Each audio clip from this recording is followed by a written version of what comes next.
Bang Iwan, saya mau nanya, Nanya apa, Mang? kopi itu yang mahal apanya? Apanya? Ya kopinya lah. Atau mereknya kali? Mereknya. Kan, Terus apanya? yang mahal itu tempatnya, tempat lokasinya. Apa lokasinya? Kopi di pinggir jalan mah paling 5.000. Coba kalau di tengah jalan, ketenggahar mobil, aduh mahal kalau masuk rumah sakit. Perbandingannya nggak ke situ. Langsung mainkan. Oke. Assalamualaikum, sampurasun, wilujeng welcome di YouTube channel Mang Uday TV.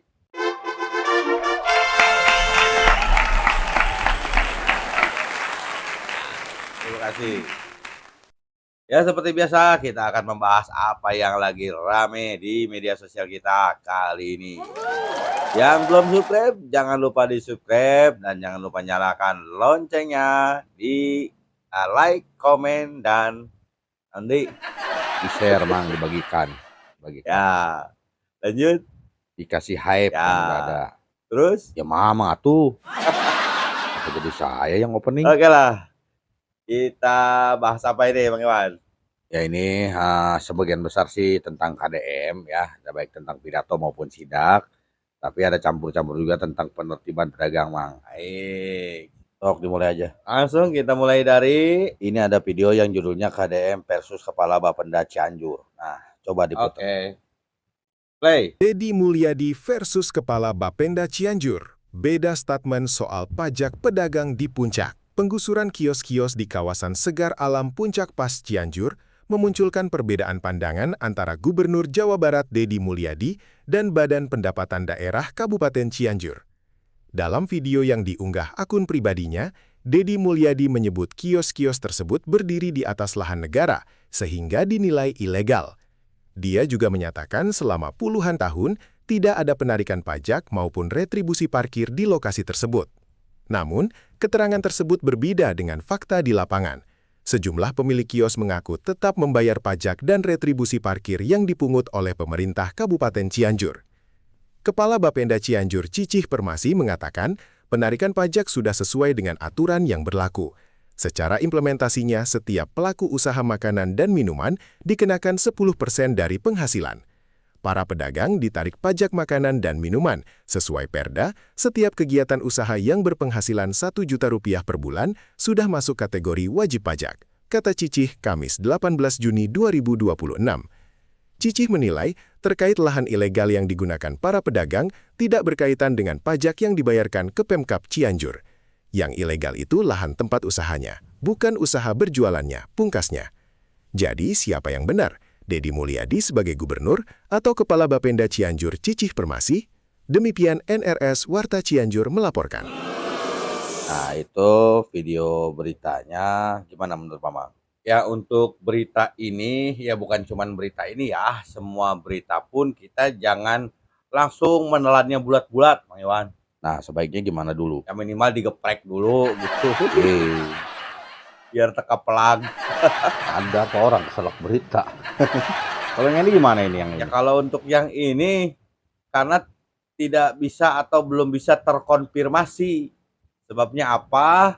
Kepala Bapenda Cianjurnya itu tidak ada rekaman wawancaranya atau pada saat mengeluarkan statement gitu. Harusnya kan kalau ada video dari si Teteh Cicih Cangkurileng baru kita bisa percaya. Ini kan hanya narasi yang diucapkan oleh AI ya. Yang bacakan itu AI kan. Nah itu jadi belum bisa terkonfirmasi. Bukan hanya berita dari yang seperti ini ya, banyak berita juga. Jangan langsung ditelan bulat-bulat, apalagi yang berpotensi untuk membenturkan satu sama lain. Kenapa kalau membenturkan? Iya, takutnya benjol, Mang Iwan. Tadi keselak karena berita, sekarang benjol karena berita. Alah, dah kita lanjut aja berita berikutnya, Mang. Nah, ini masih ada kaitannya dengan pembongkaran yang di Cianjur, Mang. Ternyata di situ ada kopi termahal, Mang. Coba mainkan. Ya, play. Bupati Cianjur yang rakyatnya kemarin marah. Lain bapak aing, ima bapak sia. Tah kawin inung aing ku sia. Ye cenah warung aing dibongkar ku sia. Saya baru tahu tadi kata Bupati Cianjur. Bilang ke saya raja, nggak tahu ting raja naon, ting raja singa, ting raja naon. Ada ternyata Pak di warung itu ada ruangan khusus. Maksudnya ruangan apa? Ya ruangan khusus Pak yang istimewa. Maksudnya Bapak kayak nggak ngerti saja. Apa itu? Itu Pak yang pelayanan minum paling mahal di dunia. Apa itu Pak? Minum kopinya segelas tapi bayarnya 300.000. Yang lama minum kopinya atau yang lainnya? Yang lama minum kopinya, karena yang lainnya baru pel langsung buyar. Tuh kan Mang, kopinya termahal 300.000. Nah, ini kan sesuai dengan pembukaan tadi yang saya ucapkan. Yang mana? Ya kalau kopi itu yang mahal bukan kopinya, tapi apa namanya lokasinya. Oh, beda tempat, beda harga Ya gitu. buktinya kan yang di warung dengan yang di kamar khusus beda harganya. Kira ini kopi termahal ini sampai 300.000. Iya, kopi segelas 300.000 itu karena disediainya di kamar khusus gitu kali ya Bang ya. Nah kalau yang ini yang bikin mahal itu bukan karena kamar khususnya kalau kata saya. Ya terus itu jadi mahal karena apanya? Ya karena kopinya pakai susu Bang Iwan. Susu putih apa coklat? Susu putih yang coklatnya sedikit. Susu putih yang coklatnya sedikit. Bingung saya emang nggak paham. Pura polos. Ya biar dianggap lugu Mang. Lanjutlah cerita yang lain. Nah ini ada ibu-ibu yang ngadu ke KDM karena anaknya nggak mau sekolah karena bukan sekolah negeri. Sok coba diputer. Ray, Siapa nggak mau sekolah? Kenapa? Gara-gara gak keterima ke negeri. Di sini, ibu sekolahnya di mana? SMP 9. Sekarang mau masuk ke mana? Pingin ke SMA. SMA 6. Dari jalur apa? Zonasi. Afirmasi. Afirmasi itu berarti masyarakat tidak mampu, ya kan? Sekarang gini, karena di situ udah penuh kuotanya. Yang dari jalur afirmasi ke sekolah tersebut sudah banyak, kan biasanya begitu. Ya Bu ya. Nah kemudian SMA swasta yang dekat mana? Gak mau ke swasta, pingin ke. Ya nggak susah, tuh kan swasta juga kan nanti gratis Bu. Pemprov Jabar sudah kerjasama dengan 700 sekolah swasta. Dan masyarakat yang dari jalur afirmasi yang tidak masuk ke negeri, itu biayanya ditanggung pemerintah. Anak saya muyung seharian. Iya, artinya gini ya, kalau di negerinya sudah penuh ya ke swasta. Kan swasta juga nggak bayar. Masa saya harus ngedorongin ke negeri mengorbankan yang sudah masuk, kan nggak boleh. Dari rumah ibu SMA swasta yang dekat mana? Rumah Pasundan 3. Ya masuk aja ke Pasundan 3. Ya kalau saya mah mau-mau aja, anaknya gak mau. Ya kan nggak bisa. Kan semua orang gini Bu, semua orang ingin masuk ke sekolah negeri. Yang daftarnya hampir 500.000, tapi kan kuota sekolah negerinya di bawah 400.000. Berarti kan ada yang tidak masuk. Makanya sanajan ngambek ka gubernur kita kumaha da maunya kelasna kudu numpuk sampai 100. Kan ada yang tidak masuk, ke sekolah swasta, tapi biayanya yang 70.000 yang sudah terdaftar di PCMB ditanggung oleh pemerintah provinsi, kan sama gratisnya. Kalau saya kan di Cipanas, Nah, anaknya nggak ngerti. oh ya susah. Nah itu Mang, sampai ibunya nutup muka saking malunya. Tuh gimana pendapat Mamang? boleh saya tanggapi video ini dengan puisi? Isi, bebas lah, sok mangga. Begini. Teruntuk anak tadi yang orang tuanya minta tolong ke Kang Dedi. Kamu tidak pintar karena tidak bisa lolos melalui jalur prestasi. Kamu juga tidak kaya karena kamu mendaftar lewat jalur afirmasi. Tapi kamu tidak mau sekolah di swasta. Ya karena kamu hanya ngegedein gengsi. Harusnya kamu tahu diri. Jangan menyusahkan orang tua minta tolong ke Kang Dedi. Kau anggap Kang Dedi akan membantumu masuk ke sekolah negeri? Jangan mimpi, itu tidak akan pernah terjadi. Waduh, keren puisinya hebat itu. Kapan buatnya, Mang? Aduh, udah itu hasil saya apa namanya bertapa Bertapa berapa lama? ya 7 menit. Allah, bertapa coba 7 menit. Udahlah lanjut. Oke lanjut lah. Nah, ini Bapak Aing juga nih sempet-sempetnya ini ngejemput seorang ODGJ, Mang, untuk bisa dirawat di rumah sakit. Sok, coba mainkan videonya. Oh, oke, siap. Play. Harganya berapa? Ya? 20-an. 20-an. Gara-garanya apa ini? Obat. Hah? Obat. Obat. Obat apa? Nggak tahu juga sih. Hah? Garamado. Ini kenapa dikasih begini? Kamu suka ngamuk? Suka ngamuk. Ngamuknya gimana? Ngerusak? Rusak makan. Ibunya meninggal, suaminya kan? Suaminya meninggal. Dapat santunan 40 juta dari BPJS Ketenagakerjaan. Ini pernah frustasi mungkin punya pacar? Kamu temen nama lengkapnya siapa ini? Wiranto. Ya? Ini? Wandi Wiranto. Wandi Wiranto. Hah? I.M. I.M? Oke. Wiranto Emon Abdurrahman Musa. Wah, mantap namanya. Wiranto Emon Abdurrahman Musa. Pernah? Terus dia diputusin? Iya. Frustasi. Akibat frustasi minum obat. Iya. Obat. Obatnya apa biasa dikonsumsi? Itu kayak obat cangkir. Hah? Obat cangkir. Obat cangkir di mana? Belinya, Bro? Di dalam kegelap. Oh, di terang kegelapan.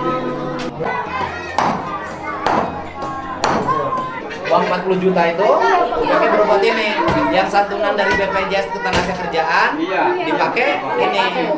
Yang alhamdulillah Pemprov Jabarnya masukin suami ibu jadi program penerima BPJS Ketenagakerjaan.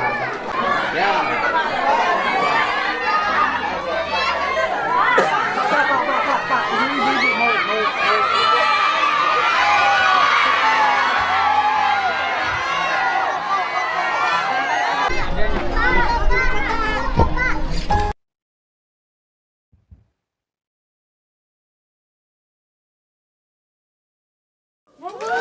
Nah, itu Mang videonya, Mang. Gimana tuh, Mang? Bapak aing mah segalawanya Mang Iwan. Segalawai gimana, Mang? Ya apa aja dikerjain. Oh gitu. Untuk kali ini justru Teh Nopi dan Pak Pur hati-hati, kalian punya saingan baru. Teh Nopi sama Pak Pur siapa, Mang? Tuh yang suka merawat ODGJ dan ngambilin ODGJ di jalan, Mang Iwan. Oh gitu. Iya, kan Bapak Aing berarti sudah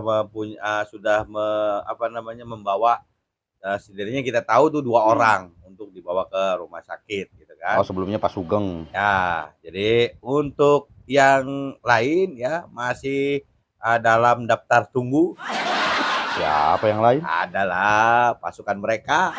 Oh, mereka.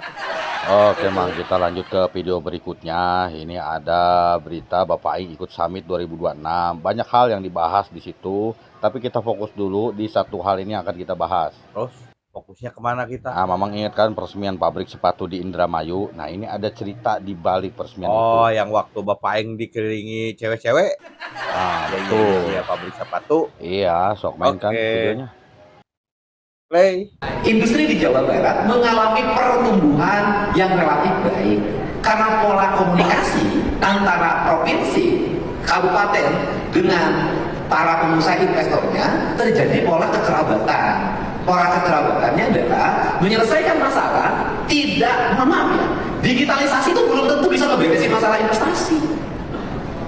Wah, menarik ya. Belum tentu. Kenapa? Karena kalau hanya berfokus pada digitalisasi, orang akan nunggu antrian perizinan yang dia harus memenuhi standar sekian hari. Problematikanya tidak akan terbaca Pak kalau digitalisasi terus. Maka saya ini tidak hanya digitalisasi, pakai pola manual, bertemu. Saya misalnya ada satu pabrik, calon pabrik waktu itu kan masih kawasan kosong. Saya begitu dilantik jadi gubernur, itu hari ketiga, itu saya ke gedung Pakuan, ke rumah dinas yang jarang saya isi. Di depan pagar ada orang nunggu dekat trotoar. Jam 12 malam, ada apa? Pak, saya ingin ngembangin kawasan industri. Di mana? Di Indramayu. Berapa arealnya? Kata dia sekitar 30 hektar. Berapa rekrutmen tenaga kerja kemungkinan terjadi? 20.000. izin dari dinas lingkungan hidupnya belum keluar. Oke, tunggu sebentar. Saya panggil dinas lingkungan hidupnya malam itu. Problemnya apa? Ditanya. Problemnya adalah konsultan yang ditunjuk oleh perusahaannya tidak klik, tidak ngeklik, gitu loh. Oke, saya panggil. Bisa nggak? Nah, kemudian saya berpikir, Bapak inginnya apa? Saya ingin segera membangun, Pak. Saya nggak bisa membangun kalau tidak izin lingkungan. Saya kan intuisi saya sebagai gubernur yang dulu pernah aktif di Serikat Pekerja, pernah jadi bupati, keluar pabriknya apa? Pabriknya adalah sepatu. Resiko lingkungannya rendah. Bangun saya jamin. Bangun Pak. Udah dibangun. Ini berjalan. Yang berikutnya lagi, profesornya mengatakan bahwa ini tidak boleh. Ini yang membangun lebih dulu, izinnya belum keluar, kena denda. Saya katakan, yuk, nggak apa-apa, kamu bayar denda sekian, nggak apa-apa. Untuk negara ini masukin aja. Karena apa? Kalau Anda mau nyogok, segitu juga izin nilainya. Ya udah bayar denda, jalan. Ini balik lagi di perjalanan. Nah, begitu Mang ceritanya. Gimana? Mamang ada catatan? Ya, saya catatannya sedikit saja dari video yang panjang ini, Bang Iwan. Cuma sedikit. Apa itu? Di sini Bapak Aing memilih terbaik dari yang terburuk. Terbaik dari yang terburuk. Ada dua situasi ya, di mana istilahnya dua pilihan yang harus dihadapi kalau mau perusahaan itu cepat-cepat buka kan gitu. Ya, terus? Nah, Bapak Aing memilih pilihan pertama. Apa itu? Ya udah buka aja dulu walaupun harus kena sanksi. Karena kalau kena sanksi artinya tetap mengikuti regulasi karena sanksi itu masuk ke kas negara. Tapi kalau ngikuti jalur kedua, misalnya pengen buru-buru terus nyogok. Nah, uang sogokan ini belum tentu masuk ke kas negara, ya kan? Oh iya. Jadi daripada nyogok, mendingan bayar sanksi. Toh uangnya ibaratnya nggak beda jauh. Tapi minimal denda itu masuk ke negara, kas negara gitu. Daripada harus nyogok, biar cepat. Itulah maksudnya. Ya, paham saya. Jadi ini tamparan untuk birokrasi, Bang Iwan. Tamparan gimana tuh maksudnya? Iya, kadang-kadang izin itu diperlambat, diulur-ulur supaya apa? Kalau pengen cepat wani piro. Nah, makanya sama Bapak Aing daripada wani piro, udah mainkan. Maksud mainkan itu langsung dirikan saja. Nanti kena denda, bayar dendanya daripada harus wani piro. Oh gitu ceritanya. Iya kan? Oke lah, kita lanjut ke video berikutnya. Oke, lanjut. Ada lagi? Nah, ini ada perbaikan trotoar nih di SCGC Cikarang. Ini Mang, mainkan Ini videonya. tentang pembongkaran yang di Bekasi ya. Iya. Play. Mantap guys, trotoar Pasar Tumbas Cikarang disulap KDM menjadi ala-ala trotoar di Lembur Pakuan. Ya, setelah di hari pertama pasca kunjungan beliau langsung dibongkar trotoar yang lama, diganti dengan paving block yang baru dengan warna-warni corak ya. Kemudian di hari berikutnya pagar-pagar mulai dibongkar dan dicat, diperbaiki dengan yang cat yang baru warna hijau. Dan ini giliran teman-teman bisa lihat ya, di lajur dari trotoar itu sendiri di samping paving block, teman-teman bisa lihat ini dicat warna merah menyala ala-ala Lembur Pakuan ya. Itu Mang, trotoarnya dirapihin. Kalau melihat video tadi kan auranya positif ya, Mang Iwan. Iya, terus? Tapi jangan senang dulu, jangan kagum dulu. Emang kenapa?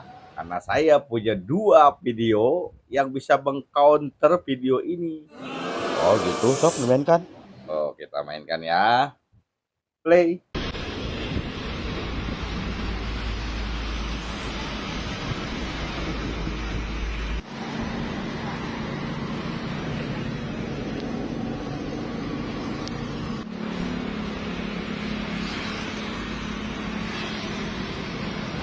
Waduh, iya itu. Oh, Kacau euy.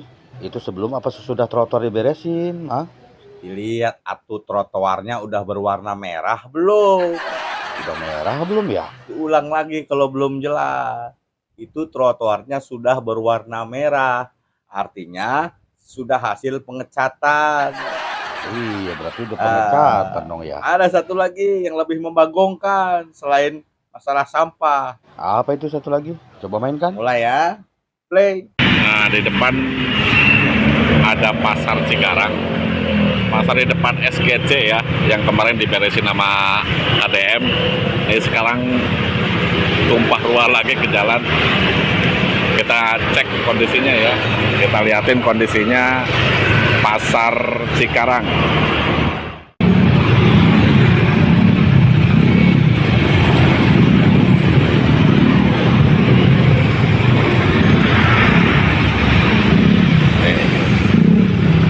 Ini pasar depan SGC tuh, pasar Cikarang. Ini bukan cuma tukang sayur yang ke jalan, tapi parkir yang banyak ya. Parkir yang tumpah ruah ke jalan, jadi menutup hampir sebagian badan jalan.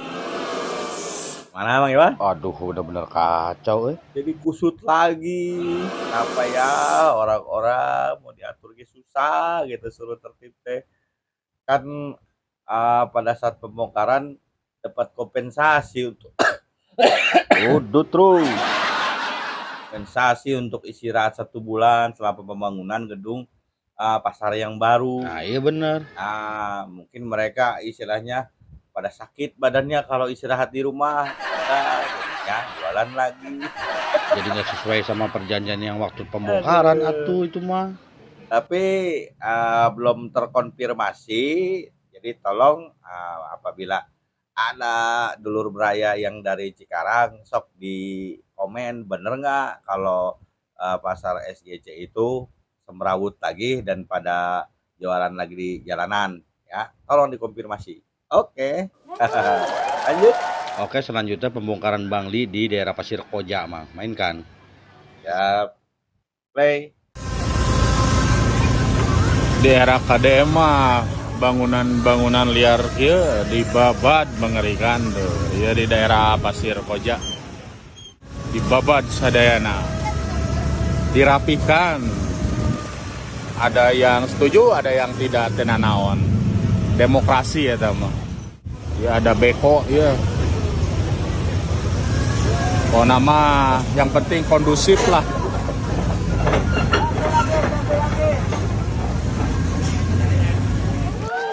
Nah itu Mang, videonya gimana? Apa lama ngebersihin puing-puingnya ya? Nggak tahu. Kayaknya waktu yang di Cicadas cepet itu. Ayo cepet yang di Cicadas mah. Apa karena yang di Cicadas ada Wapai? Tuh, jadi langsung diberesin, termasuk dengan puing-puingnya langsung diangkut pakai truk. Nah bisa jadi Mang, karena diawasi. Iya, jadi kan kalau misalnya berlama-lama seperti itu, jadi kurang bagus juga. Yalah, untuk wali kotanya gitu, jabat setempat, segera diangkut itu puing-puingnya biar rapi. Ya biar cepet. Tuh kan dibongkar bangunan liar teh biar rapi, tapi kalau setelah dibongkar diantepkeun, bukannya rapi, rami jud. Iya lebih berantakan lagi. Oke. Selanjutnya. Oke, selanjutnya ada di Garut, orang minta tolong untuk perbaikan jembatannya, Mang. Oke, siap. Play. Lain kalau sababaraha tahun iyo Pak Dedi nya ieu teh atuh da ku anggaran desa, dana desa moal meujeuh, dana kabupaten moal cukup, dana aspirasi teu aya.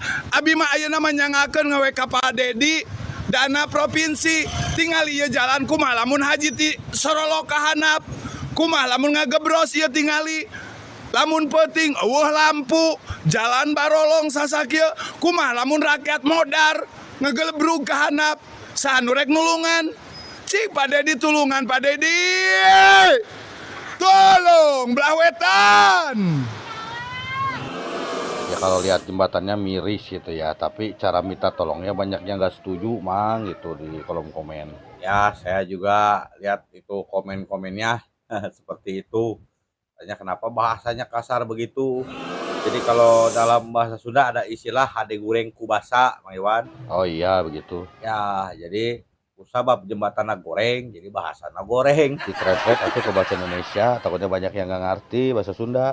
Bahasa Indonesianya. Jadi baik buruknya itu pakai bahasa atau karena bahasa. Nah, karena bahasanya tidak bagus, makanya jembatannya tidak bagus. Gimana? Balik. Karena jembatannya masih tidak bagus, makanya bahasanya tidak bagus gitu. Nah, gitu nggak terbalik. Terus harapannya gimana? Ya, mudah-mudahan bisa didengar atau nyampe videonya ke Bapak Aing. supaya jembatannya bisa jadi bagus, biar apa? Biar bahasanya juga jadi bagus. Oh gitu. Ya udah, kesimpulannya gimana jadinya nih? Ya kesimpulannya bahasa itu ditentukan oleh jembatan.